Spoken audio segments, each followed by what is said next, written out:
आपके साथ देखो भाई, तैयारी करोगे तो ऑब्वियस सी बात है प्रॉब्लम्स आएंगी, और अगर आपने 2 साल सीरियसली तैयारी करी है तो प्रॉब्लम्स कंपैरेटिवली कम आएंगी। जिन्होंने कहीं ना कहीं मक्कारी करी है तो थोड़ी बहुत तो वो फ्लैशबैक्स आएंगे ही, आपको यहाँ पर अब टाइम ज्यादा देना पड़ेगा। अब आपको चाहिए कि उतने ही टाइम में आप परफेक्ट बन जाओगे, वो पॉसिबल नहीं है। वो 2 साल का प्रोसेस था भाई। 2 साल में अगर आपने कहीं ना कहीं काम चोरी करी है तो आज वो आपको दिखनी स्टार्ट हो जाएगी, उसका परिणाम आपको मिलना स्टार्ट हो जाएगा। मैं आप सभी लोगों को बोलूंगा, भले पीछे कुछ भी हो गया हो, अभी भी अगर आपके पास जो भी दिन है उसमें आप एटलीस्ट इतना अपने को तैयार कर लीजिए कि आप इजी और मीडियम क्वेश्चंस अपने सारे निपटा लें। कोई भी चैप्टर छोड़ने की जरूरत नहीं है। जेईई मेंस में कई सारे ऐसे टॉपिक से क्वेश्चन आते हैं जो देखने में टफ होते हैं लेकिन आसान क्वेश्चन आ जाते हैं, फॉर्मूला बेस आ जाते हैं। चैप्टर आपको कोई भी नहीं छोड़ना है, सारी चीजें आपको पढ़नी है। इजी और मीडियम सबसे पहले उसका कवर करना है। अब इजी टॉपिक से भी टफ क्वेश्चन बनाया जा सकता है, वो तो किस्मत के ऊपर है, लेकिन मेजॉरिटी अगर देखा जाए तो सारे टॉपिक्स आपको कवर करने हैं। इजी और मीडियम क्वेश्चन सारे सॉल्व करने हैं। एक बच्चा कह रहा है सर टाइम मैनेज नहीं हो रहा। बेटा अगर आप टाइम मैनेज नहीं करोगे तो आप पीछे जाओगे, सिंपल सा यही है। यहाँ पे कोई ऑप्शन नहीं है। मैं ये बोल दूं कि तू भाई 2 घंटे सो ले, 3 घंटे सो ले, दैट इज नॉट फिजिबल।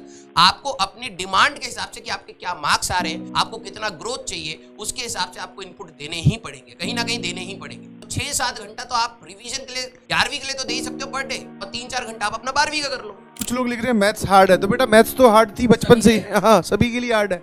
तो कंपटीशन वहां पे ये थोड़ी है कि तेरे को मतलब ये बोर्ड वाला थोड़ी है ना कि 100 नंबर रखे हुए उसमें से तू कितने उठा सकता है। ये तो भैया नंबर रखे हुए हैं कुछ, उसमें से जो जितने उठा ले गया वही परसेंटाइल निकाल रहे हैं ना भाई।